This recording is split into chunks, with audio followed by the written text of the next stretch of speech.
going to introduce our speaker, Brother Bamidele Demerson.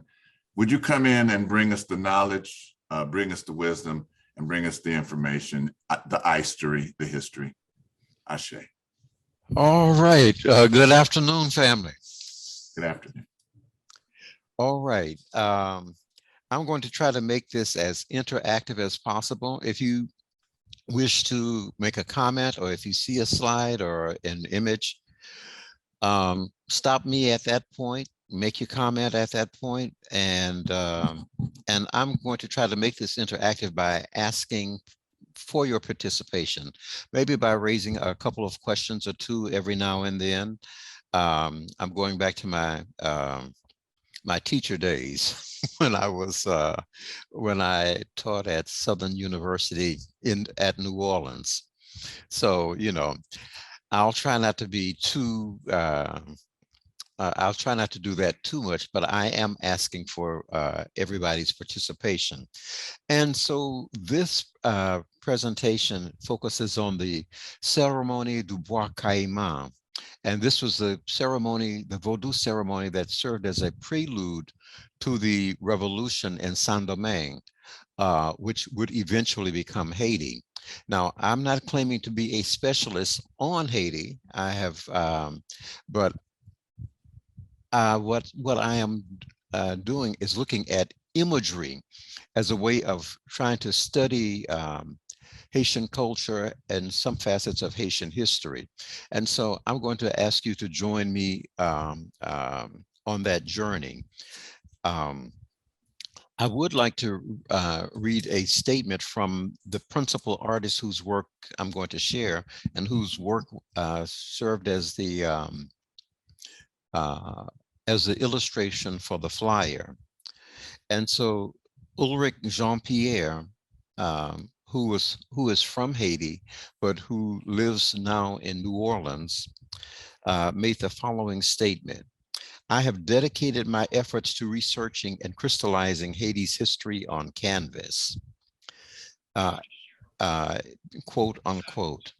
As a child growing up in Jeremy, he was greatly influenced by his uncle, a sculptor.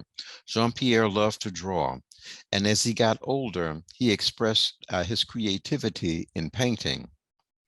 An attentive student, the young visual artist also loved history, an interest that would stay with him for a lifetime. So hardly surprising, Jean-Pierre's body of work conveys gripping narratives about key personalities and sites of memory and momentous events in the bygone era of life in that Caribbean nation. I should say the life, the lore, and the chronology of his Caribbean homeland. And so he says that many of these works, or I'm saying many of these works focus on struggles against slavery and subsequent efforts to forge a free nation. These images are in the words of the artist, and these are his words. They, quote unquote, interpret and document characters that shaped its society and religion. So we're going to look at a little bit of both society and religion. And we're looking at, again, the title of this presentation is Ceremony du Bwa Kayiman. Now, I've rendered it in the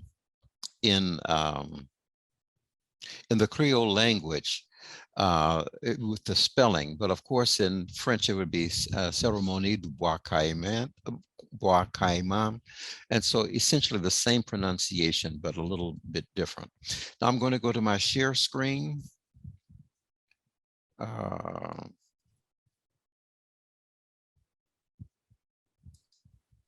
So I have a question.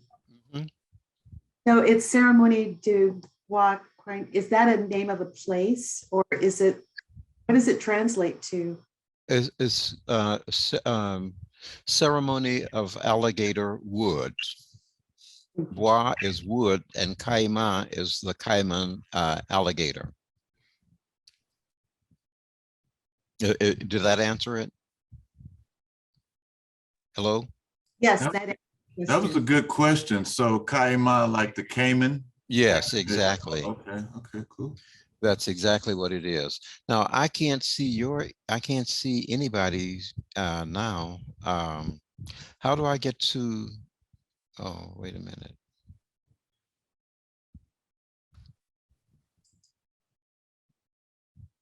Okay. I'm trying to be able to see everybody's face as I'm giving this presentation as well. You might not be able to do that. That you might not, that you might just see a few faces. I know when I'm doing it, sometimes I just see a few faces. Don't let that deter you. Oh, okay. Mhm. All right. So, and a ceremony would be spelled in Creole, Seremoni,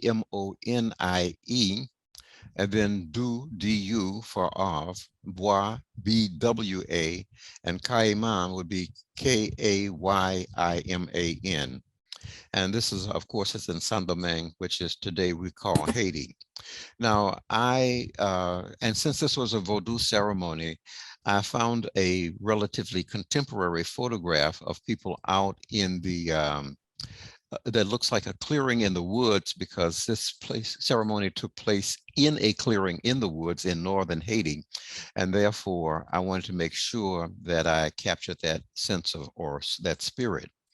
One of the things that I want to do, I've broken this up into 2 or 3 subtopics.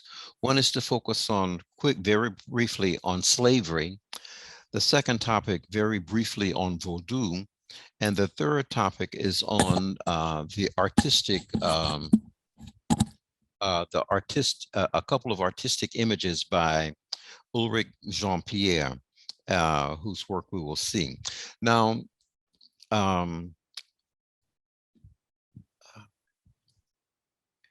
when one studies the history of Haiti, one cannot help but understand the intense brutality of that situation.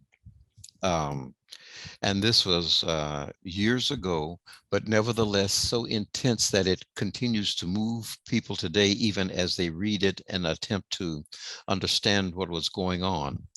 The scourge of slavery has been aptly described by the sociologist Orlando Patterson as social death.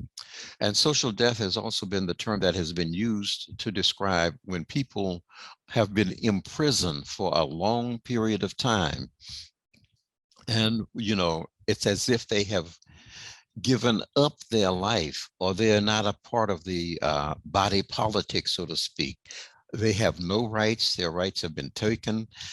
They can't vote. There are certain jobs they cannot have. And so if you were an enslaved person, you had already experienced what Patterson called a social death. And so that was one reason why slavery was so hated. Bondsmen and women were brutally overworked. They were inadequately fed. They were uncomfortably housed and insufficiently provided medical care.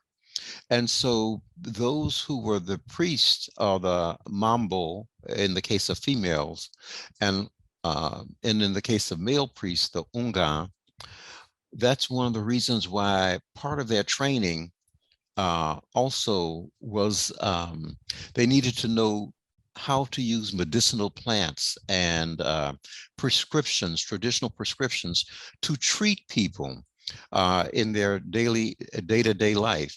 And of course, this was an inheritance from the continent of Africa, because priests are significantly involved in that, particularly in West Africa. I would assume that that is the case in Central Africa as well, though I have never been to Central Africa. I've only been to West Africa. So that becomes very important to note. Now, in addition to all the horrors that they suffered, they also suffered bodily maladies, or and psychological traumas, and violent beatings, and frequently, just one second, please.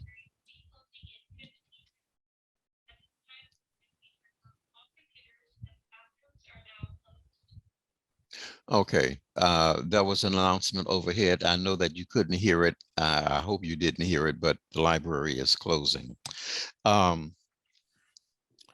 But they endured bodily maladies, psychological traumas, and violent beatings. And one after another, the Africans died at early ages. So there was a continual shipment of people from different West African kingdoms and Central African kingdoms. And so these people were constantly coming over or being shipped over. And so slavery did impose a sentence of social death, to use Orlando Patterson. He was a sociologist as well as a historian. But for many, it brought the scourge of slavery brought a literal pronouncement of death, a physical death. And so both of them occurred. And so here is a scene from men and women forced to work in the sugarcane fields. And we see the brutal hangings that took place. And here, this is a kennel or a house with different levels with dogs, because hounds were trained to chase after those who ran away. And so this is some of the experiences that those who were enslaved had to endure. And of course, this is an image of the revolution or the burnings that took place in both cities and as well as in countrysides as well. Brother Bamidele? Yes. Can you go back to the picture before? And maybe I missed. So the second one, it looks like they flipped the switch on the slave master. You know, they got them, because we don't, part of our story is our story of resistance, and looks like that's a clear image of that. Well, definitely that's resistance. But even in the other story, you see here the European couple that you see here, or the Europeans that we see here, and we see the Africans are chasing them. And so normally, I mean, and these are from paintings and engravings and drawings that were used with contemporary publications at the time that this occurred or shortly thereafter. And so such imagery is significant, even though it's widely not known. Now, so many people ran away from slavery, and they ran into the mountainsides, and the mountains were heavily forested, and they offered a protective cover to the enslaved Africans. So one of the divinities was known as Bwa, which means Bwa means tree. And so he is one of the Loa, or the divinities in Haitian Vodou. And he is said to be a very secretive divinity, but he's also, because his domain is the forest, he offers those who were enslaved the curative leaves and roots and barks and so forth that were used to create the medicines that would help them to move forward, whether they continue to live in a so-called maroon community, or whether they lived on the plantation. And you'll notice I use the term so-called maroon. I know that we all love Asa Hilliard, the maroon within us, but I do not like the term maroon. Would anyone like to guess why? I'm making this interactive, so please unmute yourselves. And just take a stab in the dark. You might know, you might. Sound like coon to me. Too close to that. Okay. Thank you, Sugar D. It's just isolation, and we're still fighting against isolation, right? Isolation, okay. Well, you know, one of the, let me, so that I won't delay this too long, you know, Maroon certainly deals with the isolation or the idea of um, abandonment, whether deliberate or non-deliberate, but it also has in the minds of many, especially the Europeans, it refers to that which is wild, that which is feral, that which is undomesticated, that which is untamable.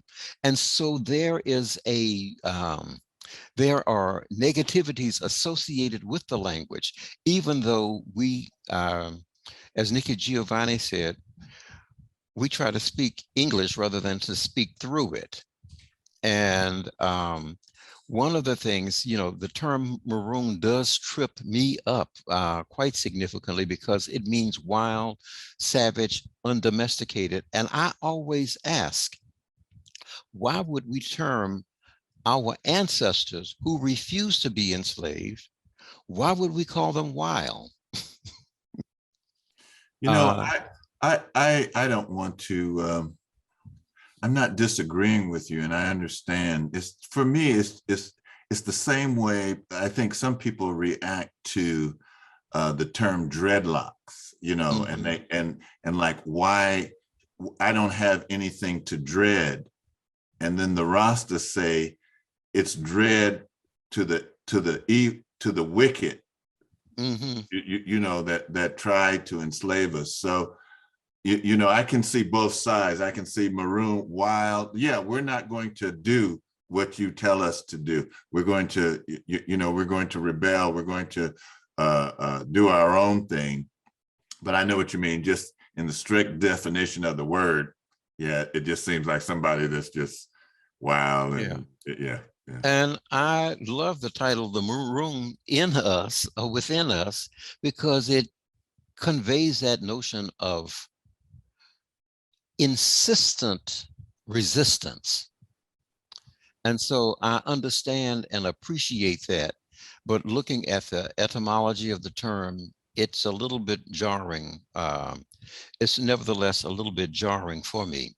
But even so, that term is with us, and I don't have an image of the very famous statue by Albert Gonesse in Haiti, of the image set in front of the what was once the National Palace in Port-au-Prince, and it's the image of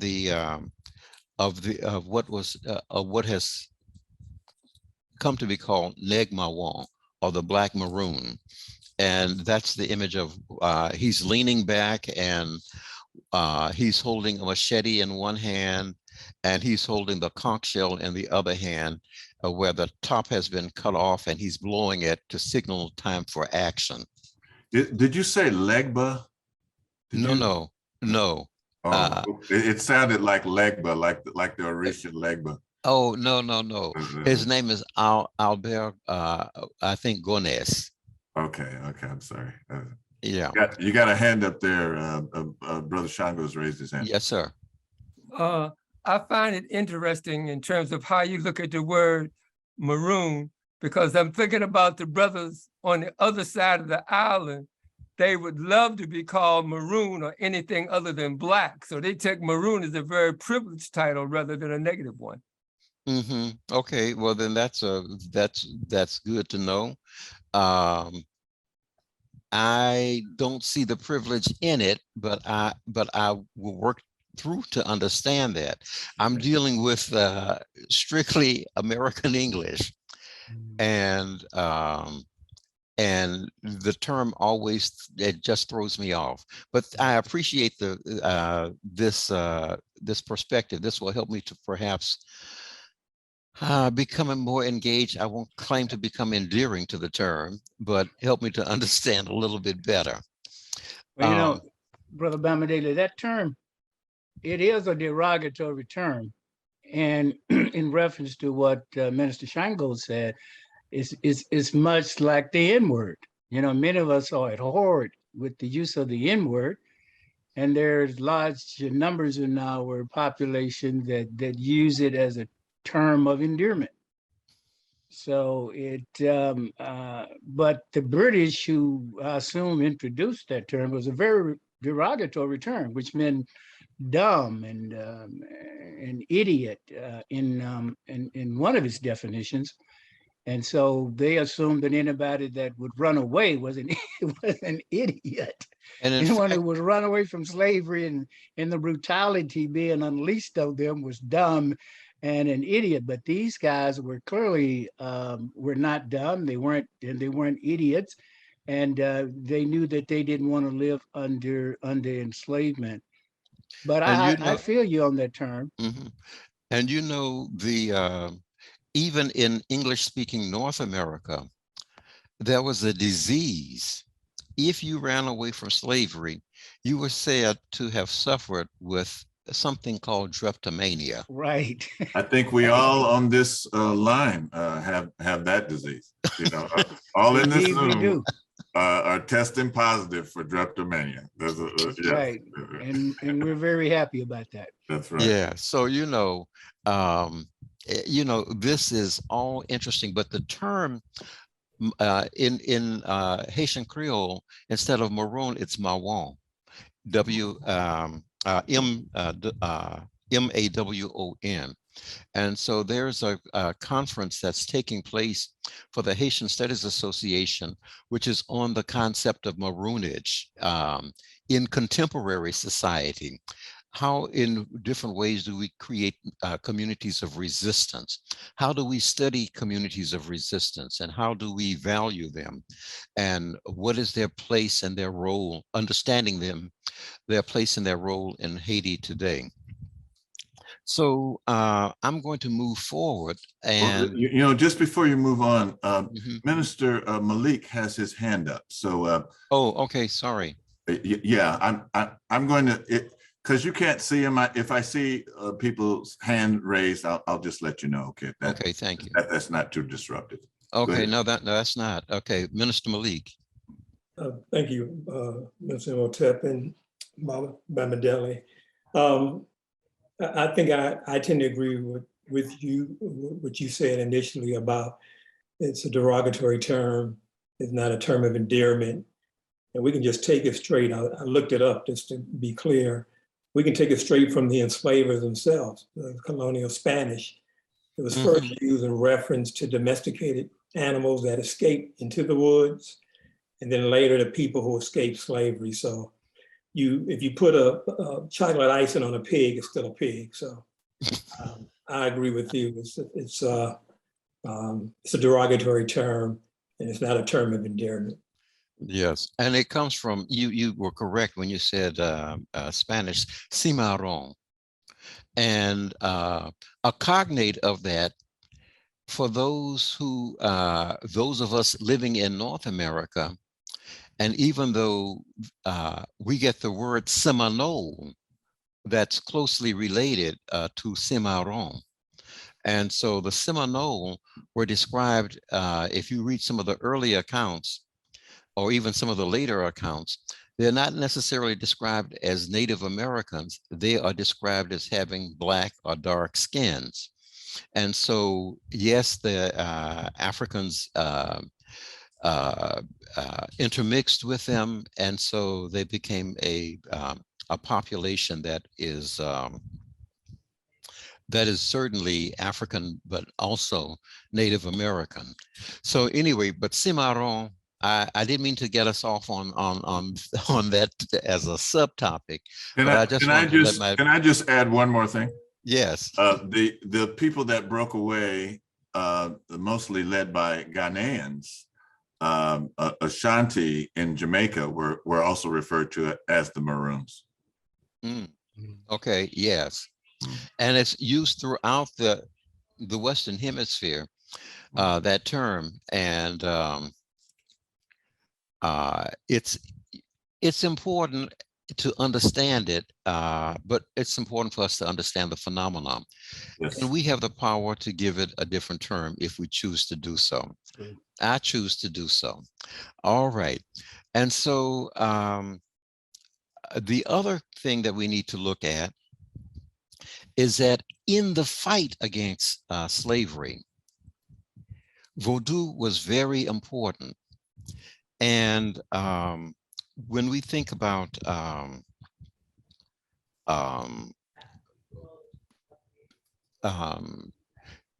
the resistance and really the fight against slavery and the fight to coalesce the different African groups, Vodou incorporates elements from West Africa as well as from Central Africa, from the various groups, some very strong, some not so strong, but they are all there. And so the question that they had to face themselves is, how do they become, or how do they integrate themselves and become a people, even as new shipments were continually coming over? They nevertheless had the arduous task, I would say, of pulling together elements of their religious life and incorporating elements from everybody, and everybody contributing to that, such that Vodou becomes the national religion in Haiti. Whether, I know that folk want to say that it's Catholic, but as folk will often describe, oh, well, Haiti is 80% Catholic and 100% Vodou. So, that's how some characterize the reality, that we all have been touched by Vodou consciousness in some way or another. So we have, and I just have a few examples here. When people would hold their ceremonies, you have the mambo here, and she's holding the asson, or the sacred rattle, which has a little bell on the end, and it's one instrument that's used to summon the Loa, or the divinities. The Loa are variously known as Loa, Misty, Invisibles, or powers. And so all of those different terms are used for them. There are different ways of summoning the Loa. If you're at a Vodou ceremony, and I don't know how many here have perhaps been to a Vodou ceremony? Is there anybody?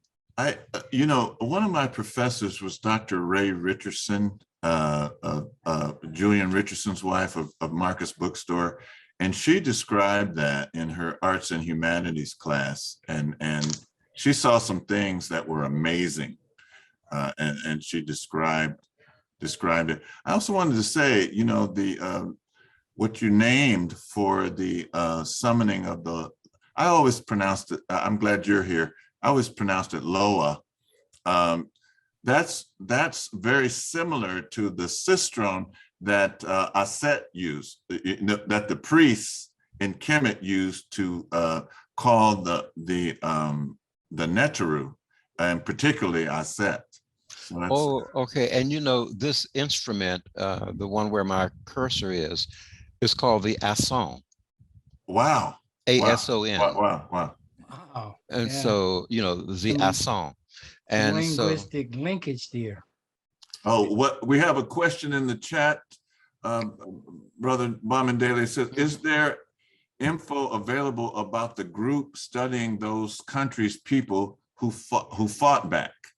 You may take that later. You might not want to just answer it just right now, but something to keep in mind. Okay, thank you for the question. There are different people that are studying that today. Those, and sometimes they're studying it through history, and sometimes they're studying and how it is popularized and studied through paintings.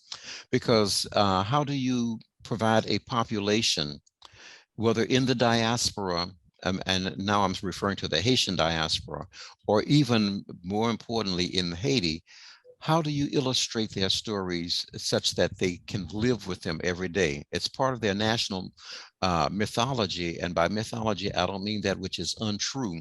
By mythology, I'm referring to that which are stories that help to ground them, that are part of their, help to explain their sources their origins, that help to explain how they came together as a people, that explain their relationship between them and their gods, or their Loa. And now some people spell that L-O-A, other people spell it L-W-A. And there is one Haitian anthropologist who taught at Wayne State University who said Loa is short for Oluwa, meaning the Yoruba term for the supreme being.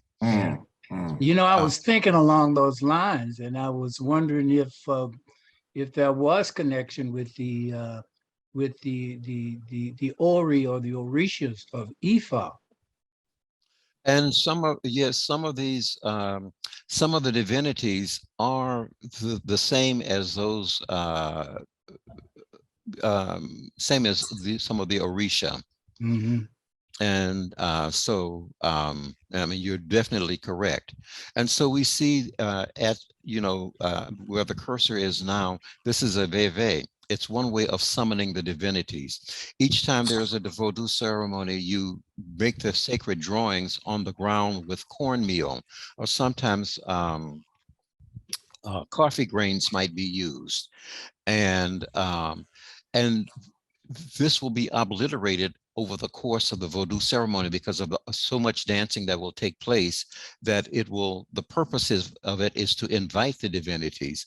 And in the process, it becomes part of the ceremony, and it's, I don't want to say it's destruction, but it's utilization, it's transformation is part of what goes on.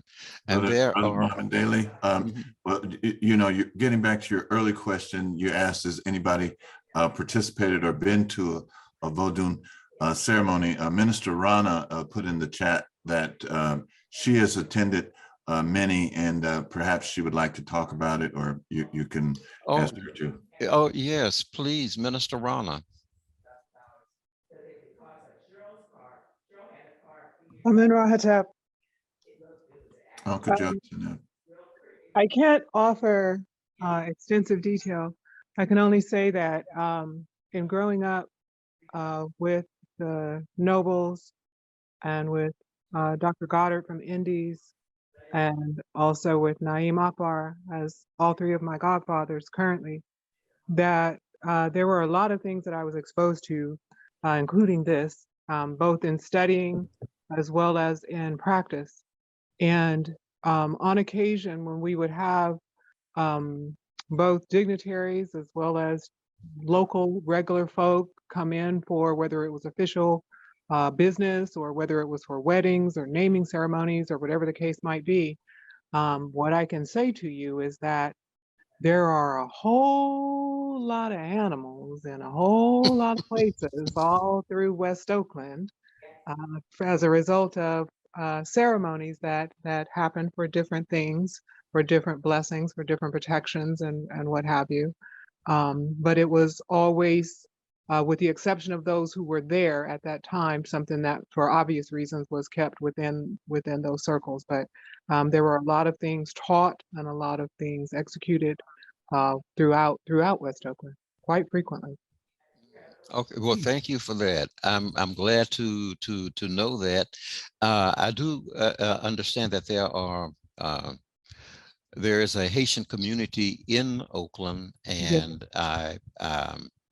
I've only met one or two people from Haiti here since I've been here, but I hope to get to know sectors of that community a little bit better. Now, I want to call your attention, and thank you for sharing that. I want to call your attention to where the cursor is. This is the Gede, and you'll see that there's a coffin, and of course you see the skull and the bone. And so when we think of skull and bones, we think of the term that's used in Yoruba that means bone, and it's egun or egungun, that which refers to the ancestral forces. The Haitians say that the Gede, the dead know everything, and so that when one makes that transition, one's knowledge is transferred to that plane, and so the divinities know everything. And so one time when I was at one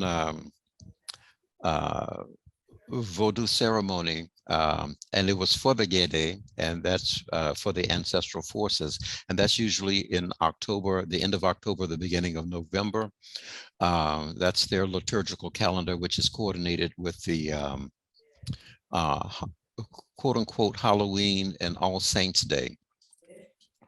And one of the person who had been possessed by one of the Gede spirits called me into the one of the sacred rooms and said, "You know, you love Ogun too much." And I said, "You know, Ogun is everywhere." And so I said, "You know, Ogun is my father in the Haitian system." And he says, "But the dead are everywhere." So his retort was that, okay, I have to give a little bit of attention to the Gede as well, and that I can appreciate and love Ogun, but I can't be, you know, I have to honor the other divinities that are there as well. And so the artist that I talked about, who wishes to expose us to the people, places, and events in Haiti's history, is Ulrich Jean-Pierre. And this, I'm sorry that this painting does not come out so very clearly, but he has done 3 paintings of the Bwa Kayiman Ceremony, and each one is very different. And this one I included here because, you know, you see, according to the lore, the Bwa Kayiman was a gathering of about 200 captives who had declared to themselves that they would indeed be free. They would fight to the death to be free, and so they made that pact with themselves. Now, of course, Pat Robertson said they made a pact with the devil. Of course he would say. Pat Robertson, yeah.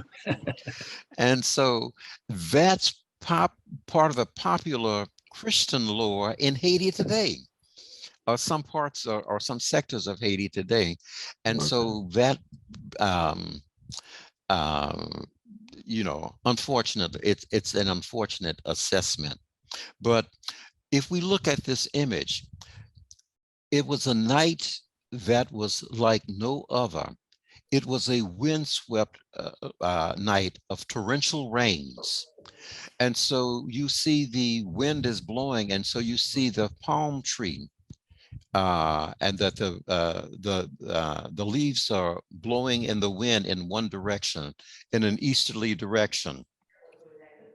And so, so that's one of the things that's happening here. But you'll notice that the someone raised the question. About the Orisha. Well, one of the Orisha that is now a Haitian Loa is Ogun, and in Haiti, Ogun's color is red or vermilion, and so you see the red head tie. Right. And you see the red sash that's tied at his waist as a belt, and so it's as if he's channeling Ogun. Notice that he's holding the sacred asson in his hand, and there's a bell that's right here as well. That's to ring, that he's ringing loudly to summon the divine forces of the universe. And notice that he has the machete in the other hand. Now these are tools of, this is a tool of Ogun because it's made of iron. And so the enslaved Africans who were determined to be free used hoes, knives, they used machetes. They transformed work instruments into their implements of war. They took what they had and said that we will be free. And so you see that he's carrying the lambi, or the conch shell, that's tied with a cord or a string that hangs around his neck, but off his waist. And so the top has been cut so that if he holds it up and holds it in his mouth, he can blow into it and sound the time for action. It makes a resonant sound. Mhm. And notice also that he has in his headdress, there appears to be a feather, Yep. and there is a crucifix. The crucifix is not so much a crucifix as it is a sign of the cross, or a sign of transformation. It's a crossroads for Saint-Domingue, because it's now about to become Haiti. And so over the course of many years, they will restore Haiti's original Taino name, and which means the highlands or the mountainous terrain. And Ogun is also associated with fire. And so in the Yoruba mythology, and so all of these elements come together here. And so we see these elements here. I should say that we see the lone palm tree, and in some of Jean-Pierre's paintings, as well as if you traveled into the Haitian countryside, you will see palm trees here and there. And, if you travel to Ghana, you will see that as well in some of the forested areas as well. And so this palm tree, the lone palm tree, in many respects, represents Ayezan, the first mythic mambo among the Haitian people. She was the first priestess, if you will. And so she must always be acknowledged. Oh, I see, Minister. Thank you for the palm tree. There you go. And so the palm tree is significant. And if you notice the Haitian flag, the palm tree is also there in the Haitian flag.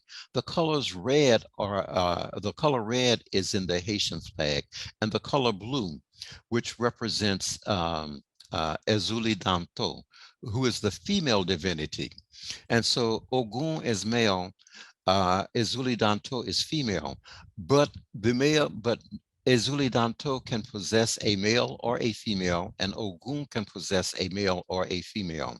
And this is the case in Haiti, it's the case in Brazil, it's the case in Nigeria, in the African homeland. So males are not necessarily the sole persons who can become carriers of that energy.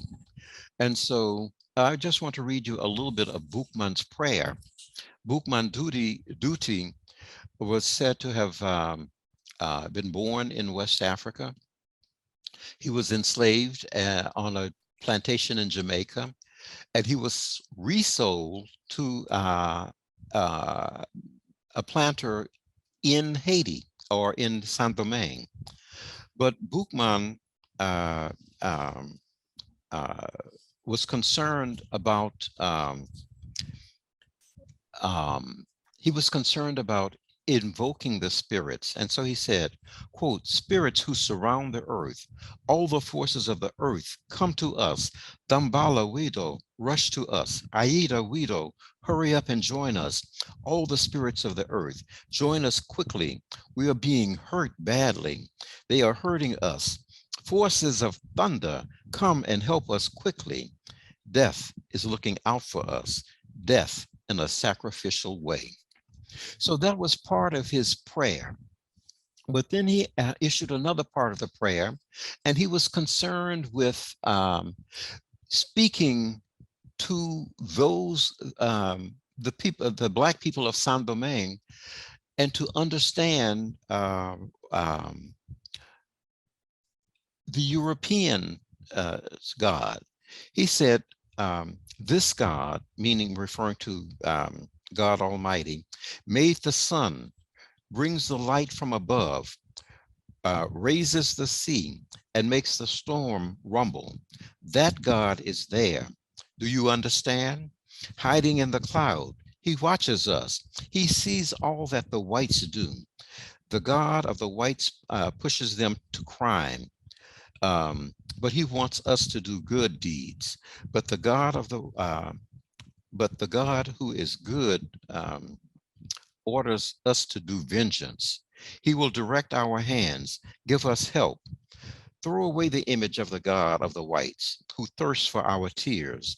Listen to the liberty that speaks in all our hearts. And so this was the prayer of Boukman Duty, the Ungan who served as the priest who was significant to this ceremony. And so just to indicate, now remember, as you know, this red or this vermilion cloth, notice that Ogun is, the symbol of Ogun is significant. And so in Vodou ceremonies, red is Ogun's color. And so we see here in the upper left corner, of this image, we see this person that Ogun is being honored. And so a sash is being tied around, or a kerchief is being tied around his neck. As we see in the central figure as well, we see that head ties have been tied on the women and as well as the men. Here we see the machete again, which is identified with iron, is important. The asson sits on a red cloth. And so the candle for Ogu Ferre, meaning Ogu, god of war, is, we see the Veve symbol. And so at his ceremonies honoring him, this symbol would be created with the cornmeal. We see that this person has been possessed by Ogun already in the lower left corner. And so we see we know that he is a Shwal Ogu. Shwal is a Creole term meaning horse. So he is the horse of Ogu because Ogu is riding him right now. And so we see a person not being knighted, since Britain is so much in our minds right now, or on the daily tube,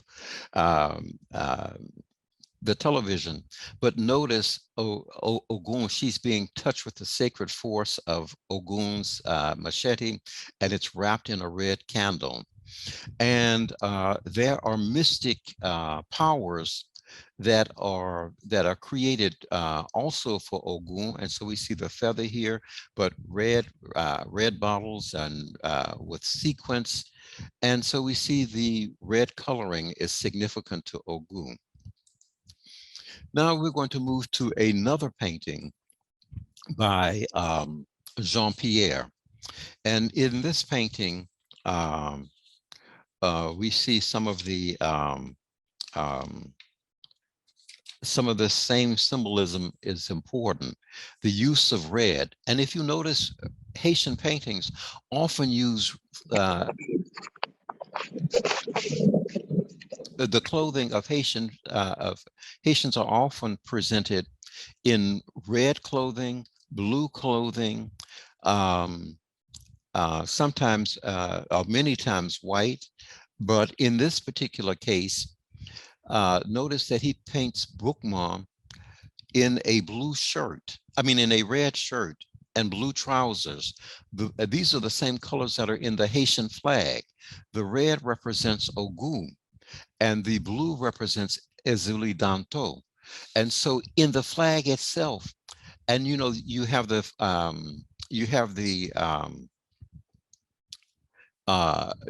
palm tree that's also in the flag. And so these very potent symbols of Vodou are part of the national culture. And children, can you imagine how beautiful it is for a child to grow up and understand that, and to know that the religion that that the majority of their island, their nation embraces, indeed is in conformity with what they are, that their national symbols. And so we see here the woman, in this case, this represents Cecile Fatima, who is the Mambo, and she's wearing red. But notice that in her hand, she's holding also a knife that will be used to slaughter the Creole pig.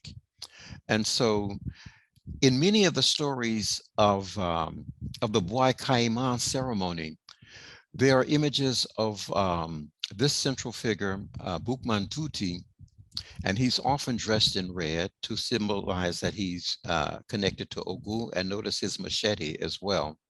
And notice the raised machetes that are in the background, that people are raising their machetes high, symbolizing that they're ready to go to war for their freedom. And one person is calling the people to action. So he's blowing the lambi, or the conch shell. But notice also the symbols of fire are associated with Ogun. And so we have the torch here, or as they call it in Haitian Creole, the flambeau. And so we have the torch here, here, and here. And so, the priestess herself, the Mambo, carries that torch as well. And so in this story, Ulrich Jean-Pierre is retelling the story to say, you know, we have so long privileged the male in the telling of the story that we cannot write or paint our women out of our history, that women were at the very founding of the nation. A female divinity was at the founding of the nation, as was a male divinity, Ogun and Ezuli Danto. And therefore, he must put them into his paintings as well, as a way of saying there is a complementarity of male and female. And Brother so, Bamidele, yes. I'm sorry, I'm looking to get in. Just because we have a hand raised, Brother Shango has his hand raised. Go ahead, Brother Shango, Minister Shango. All right. This is very interesting what you're saying. And within that, I'm going through in my own head what I went through when I received the hand of Ifa within the Nigerian people, Yoruba people's way of looking at Ifa. And Ogun also has the green, red, and black colors.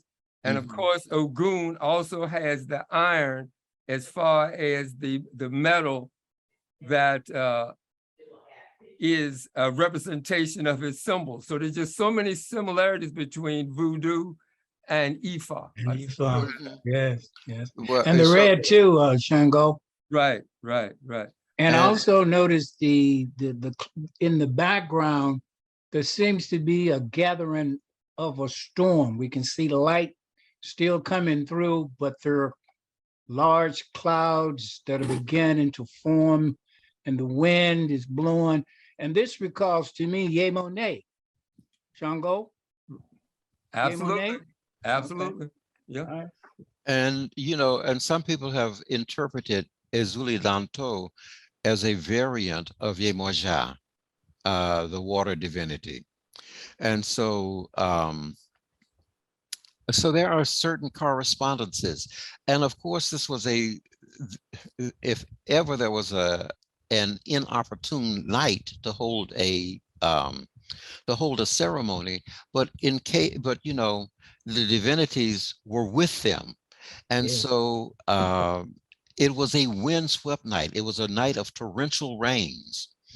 And so and there was a time that there was reverberating thunder. There was streaks of lightning that would momentarily light up the sky. So on this dark night, when they were holding their torches, they were also, and blowing the lambi to signal a time for action. They, all of this was going on. And of course, when the Creole pig is sacrificed or offered, blood from the pig, some accounts say that the blood was drunk, or the blood was touched to each person's lips who was part of the assembly. And so the blood was touched to each person's lip, and as the blood touched their lip, they swore an allegiance to their mission, that they were going to move forward, and that they would indeed be free. Let me just read a paragraph from a paper that I prepared, that I read at a conference in Ghana on this particular painting a couple of years ago. A group of approximately 200 or so men and women who had felt the brunt of slavery gathered at Bwa Kayiman, or Alligator Woods, in a clearing amidst the forested mountains of northern Saint-Domingue. A torrential storm of windswept rain filled the night.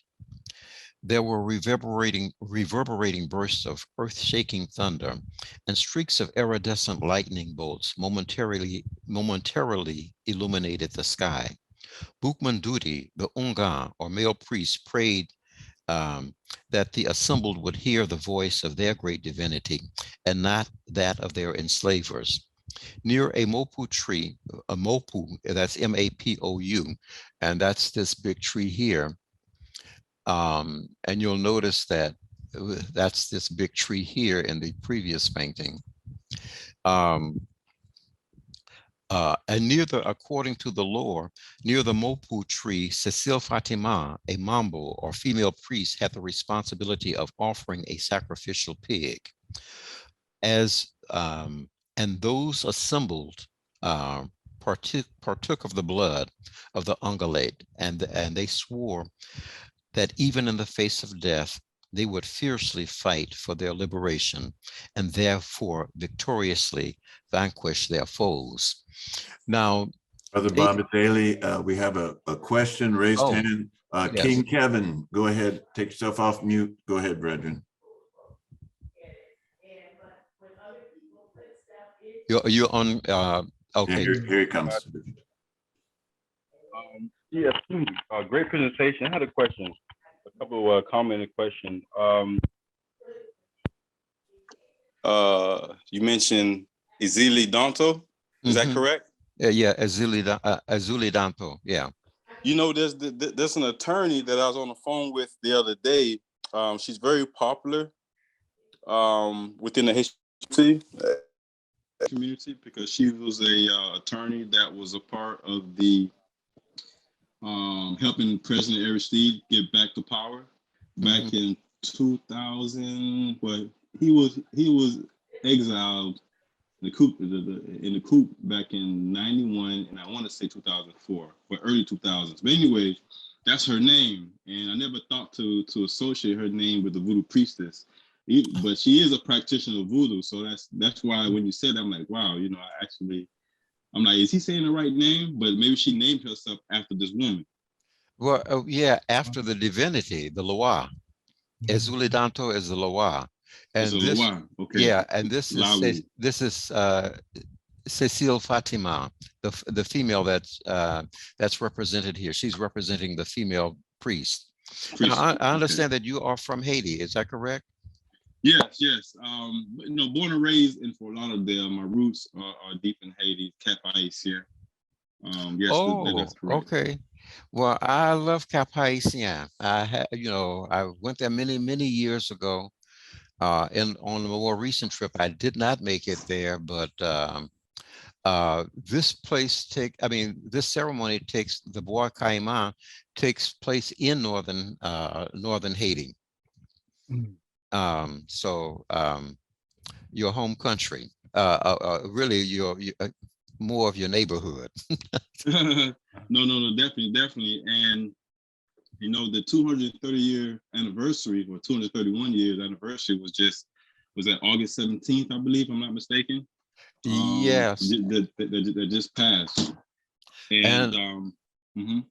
Oh, no, I was going to say this was originally scheduled for a presentation in August, and I was scheduled to do a related presentation on another image, this image at the Sunday service, but I could not, for some reason, I had difficulties accessing the Wose service.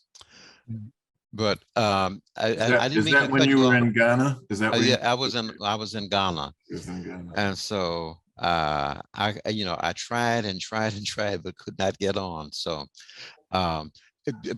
King Kevin, is there anything else that you wanted to share? And I'm interested in meeting that attorney. Oh, definitely. She's very popular. She was on that documentary 1804 by Tariq Nasheed. So if you guys haven't seen it, about 1804, the Haitian Revolution, a very powerful documentary. You know, she was a featured, historian on that documentary. So she's well known. She's been on CNN, Democracy Now, et cetera, et cetera. But she called me because I did a video Sunday interview about whether or not Haiti was cursed. And what I explained to the people and presented on this video, well, not like, quality presentation like you did yourself right here, but I explained and gave the facts on why Haiti's in the condition that it is now. It's not because of a voodoo ceremony, it's because it's cursed by the hands of the Europeans, America and France. So with the policies that they've been passing, they literally getting away with robbery, left and right, like it's atrocious of what they're doing there. But I talk about this in my next book coming up it's called America and France's 1,000-Year War Against Haiti, Assassination of a Nation. So this book will be ready next year. It's gonna cause a lot of waves. But I want to ask you a quick question regarding the picture of Doodle Bookman. Now, there's no picture of General Toussaint Louverture. We all know how big he is. But I find it interesting that they have pictures of this man that I put in the chat, and I wanted to ask you whether or not that's the actual photo of Doodle Bookman, and if it is, it just adds to my theory on why there's a conspiracy to conceal the identity of General Toussaint Louverture, the leader of the greatest revolution in world history. And is this the image? I've seen a few images of Boukman duty, and one is virtually photographic, and it's with him with locks. Correct, that one. Okay, we know that the photography was not invented until around the time of the Civil War. Exactly right. And so this may be a photographic image of one person's interpretation of Boukman, but that makes sense. Yeah. So it's a great painting. A lot going on in that picture. A lot of attention to detail. It's a great painting. And notice also he uses the drums. And so the drums are sacred instruments, and so they are used at this time to summon the activities of war that must take place. And so to prosecute a war of liberation, many of the Loa, as we have noted, were of Yoruba origin. And so some people stated that, or some have stated that there are two types of Loa in Haitian Vodou. There are those that are heated and those that are beneficent. I mean, those that are calm. Those that are calm are often described as beneficent. Those that are heated are are often described as those that were absolutely needed for war. Now, of course, I mean, that's one effort to simplify the way of telling the story. But in building a nation, you needed, all of the divinities were needed that survived this process, that were melded into this process. And so they were, some have roads that are a little more, appear a bit more catastrophic. Others appear a bit more mild. And I say roads or different lanes. And so there might be several different Ogu. There might be several different Ezulidanto, several different several different versions of Bwa, or the man of the forest, or the divinity of the forest. And so we often pick one feature of that very complex divinity, a very complex lore, and we simplify it and simply say Ogun is the god of war. I mean, it is true, but he's also associated with technology. He's associated with iron and iron smelting. He's associated with, in present day Nigeria, even with transportation. And so the divinities are always updated to deal with the situations that face us in the contemporary or in whatever our present day is. And in this painting, we see, of course, we see Ogu Ferre. And so we're focusing on the idea of war.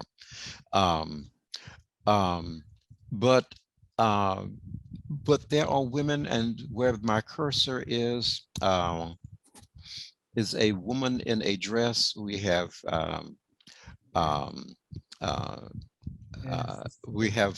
Cecile Fatima here, and there are 2 or 3 women in the background as well. They're not, but we see that it's mostly males that have been assembled in this particular painting. In other paintings, different artists will present relatively equal numbers. But what I appreciate, what Jean-Pierre has done, he situated Cecile Fatima right in the center of the story, because both the priest and the priestess, or the Onga and the Mambo, take center stage in the creation of Haiti's birth. And so this is a profound lesson for understanding gendered histories and ungendering some of that history that we have learned through folktales, through or that we have imagined to be the case. And he's saying, okay, let us reset the record. And so his paintings are very different. He has paintings of Zabeth, one of the, we only know her by the name Zabeth. She was one of the warriors during the Haitian Revolution, or the revolution in Saint-Domingue. And often I get the 2 mixed up, or I will say Haiti when in fact I'm referring to Saint-Domingue. But this is very, very important. The invisible powers, both male and female Loa, have a profound presence in Jean-Pierre's work of art. They may be identified by emblematic accoutrements, symbolic colors, as well as flora, fauna, topographic features, and phenomena in nature. The iron blades, machetes held in duty in the foot soldiers' hands, and the dagger carried by Fatima are preeminent accoutrements of Ogu, who's associated with war. The campfire and torches, also emblematic of his presence, are visible in the foreground and the middle ground of the painting. Moreover, Fatima and duty wear the attire that is red, the designated hue for the Loa of war. Jean-Pierre's painting, therefore, reasserts a truism in Haitian lore. Ogu fought on the side of those who were willing to throw off the constraints or the shackles to secure their independence. And so, can you imagine telling this story to children in a way that reaffirms their flag, reaffirms part of their national narrative that's part of the greater mythic story, the story of their origins, and what that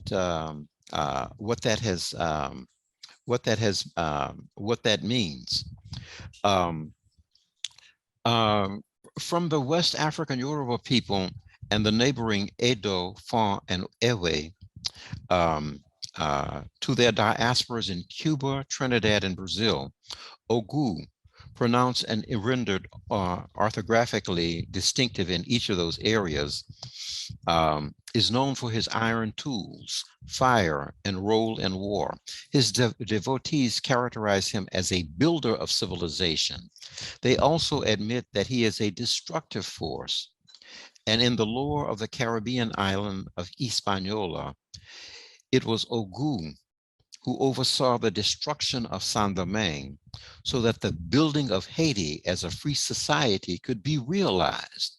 And so that while people will say that Ogu is destructive, he is also a builder. And so we see these two facets of Ogu.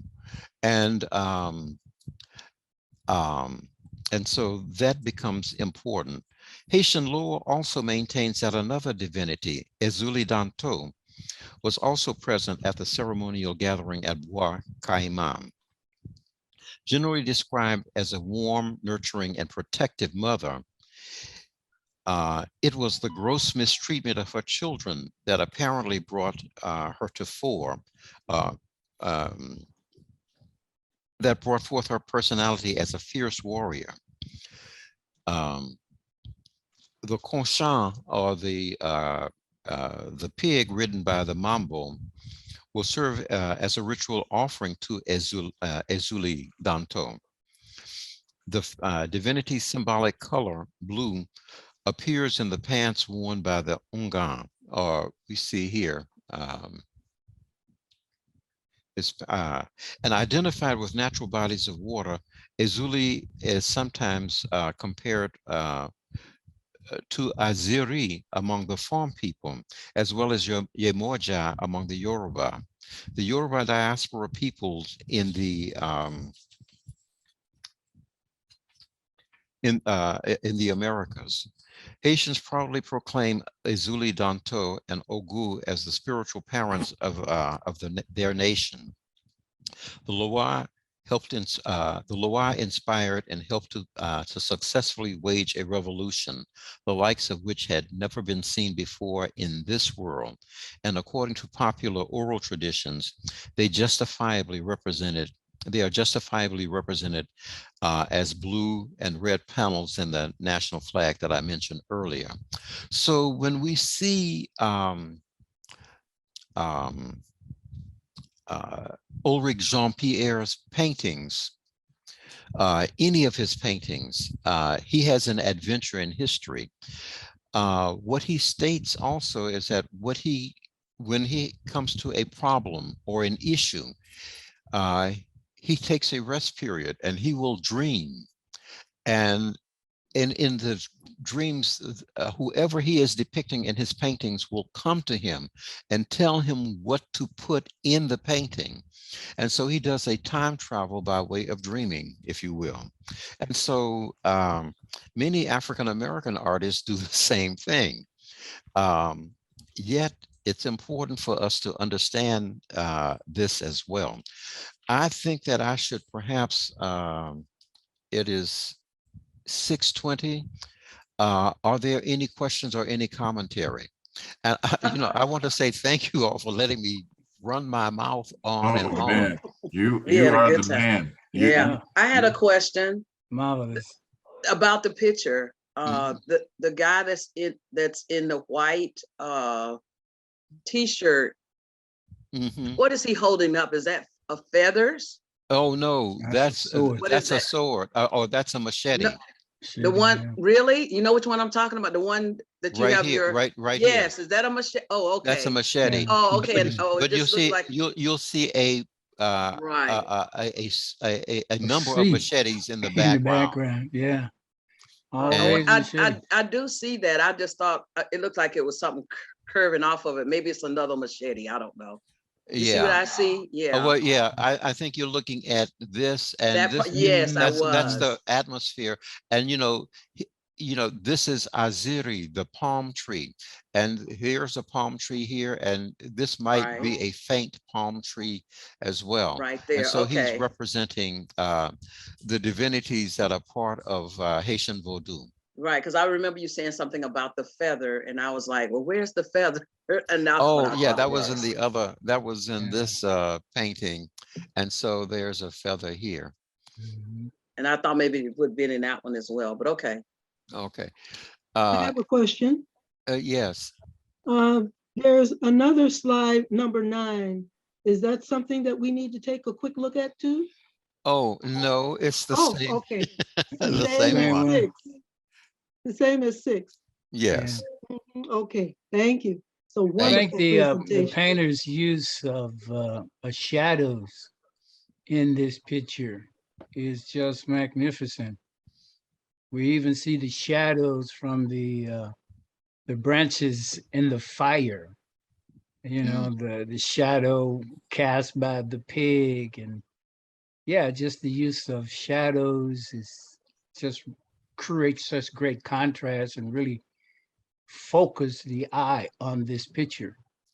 And I think by placing the fire, Ogun's fire, we see it here in the fire that has been lit, that's on the ground. We see it in the torches, and it's a way of him bringing light into the light into the imagery. And so, for example, this fire is very large. It illuminates the bodies below, but it also carries up. And so we see here, just right under her breast and her stomach, there is illumination. We see the fires that are also coming from, or the torches that are held. Her torch illuminates his legs. And so we see here the shadow of the pig, we see the shadow of the people here, and we see the shadow cast by the light. And so Jean-Pierre is an excellent painter. He is. I'm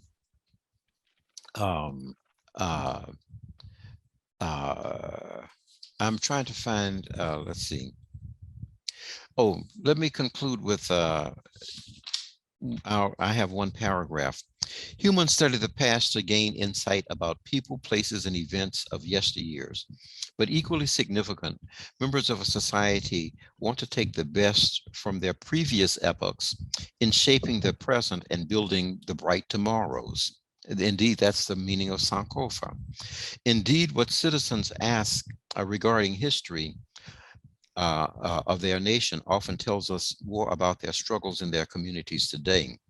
While gender complementarity and parity are understood and appreciated ideals, many of today's discussions in Haiti are framed around notions of gender inequity, the struggles to stop violence against women, and the need to end sexual asymmetries in all facets of life. And so that's something I think that we can take from this painting. How do we take history to illuminate our present day problems and challenges that we face and bring them forward? The last paragraph reads, Jean-Pierre is well aware, as his painting certainly attests, that the recorded history of Haiti is largely filled with androcentric narratives, but to engender a balanced history, more stories weighted with pride, and the nation's chronicles, mythology, and religious lore must be mined.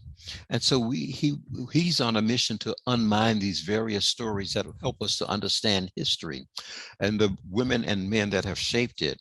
In Ceremony du Bwa Kayiman, Jean-Pierre informs us that at the very founding of Haiti, females and males, from foot soldiers to priests to gods, contributed to the creation of a free nation. This is important and inspiring lesson rooted in Haiti's heritage.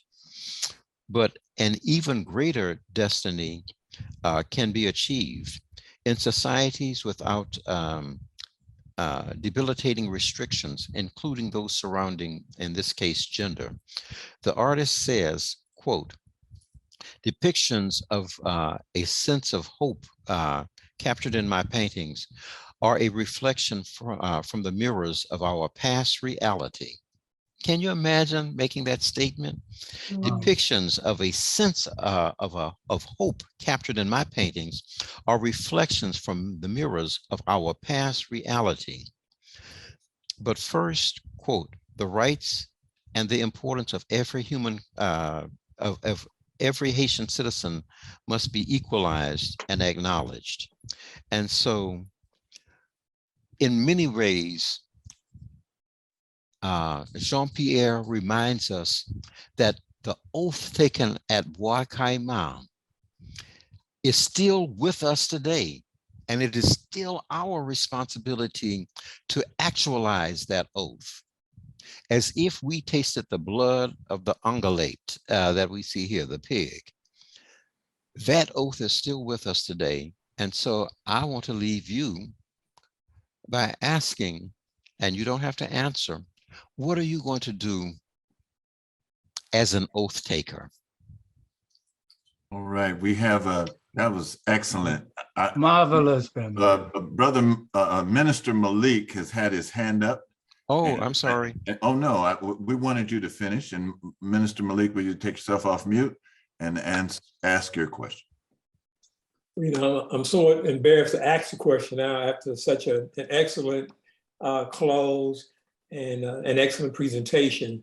But I did have a question regarding the significance of the pig. Is it just part of the ceremony? Do they feast on the pig? What is the significance of the pig in this? Well, pigs are favored by the divinity Ezuli Danto. Okay. And so in this case, they're making a, excuse me, just 1 second. Quite more recently, there's been a sort of discussion of the negative interaction of U.S. influence on the pigs in Haiti. I am so sorry. But Ezuli Danto offerings that are made to her are often pigs. And so that's being done here. And this giant pig is called a Creole pig. Now, why, I don't know, but that's just what he's called in Haiti. Thank you. Excellent presentation. Thank you. Oh, thank you. As we close, I didn't do this at the beginning, but want to let everybody know that Brother Bamidele serves as the chief curator of the African American Museum and Library at Oakland. He served in executive positions at the George Washington Carver Museum, Cultural Genealogic Center in Austin, Texas, the International Civil Rights Center Museum in Greensboro, North Carolina, and the Museum of African American Culture is I don't know, is that Roanoke? Roanoke, Virginia. Roanoke, Virginia. And you know, this is why he is such a treasure. He's a cultural anthropologist. He received his undergraduate and graduate training at his alma mater, the University of Michigan in Ann Arbor, and he has a master's degree in museum studies from Southern University of New Orleans, and he has taught in various places. He's done anthropological work in Ghana and Nigeria and West Africa, Cuba, Brazil, the Southern states, and then the African diaspora. So this is why we must have such a great man to come before us time and time again to share his studies, his wisdom, knowledge, and understanding. Sister Judy, you have a question as we're about ready to close. Go ahead, Sister Judy.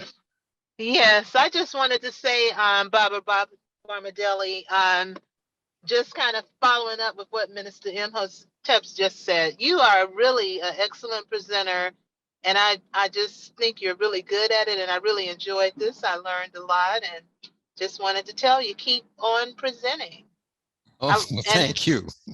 And I think I suggested last time, just a suggestion, it would be nice. I've talked with others in Atlanta and Tuskegee about, doing more to record history and do it on audio so young people can go to libraries and listen to a lot of different, stories. They've done this before, but you have a wonderful voice. And I think that, that might be something you would be interested in doing, a series that you record.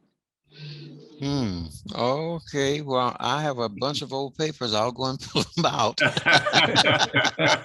Great suggestion. Yes, I think Brother Bamidele has more to say. So it's been such a pleasure with your presentation this evening. Listen, everyone, we are going into 1 minute. Yes, go ahead. It's okay? Yes, go ahead. Okay, I just wanted to chime in with regard to the recording, because what came to my mind in speaking of perhaps having the recordings is that Professor Manu is also currently working on Wose archives and such, and this would be a great addition to be able to have in our historical archives, even though it's not necessarily a past, but it would be a present insert into today's time, and it would be history, hopefully, going forward for the youth or for future Wose members to be able to have this type of thing that they can call on for our libraries.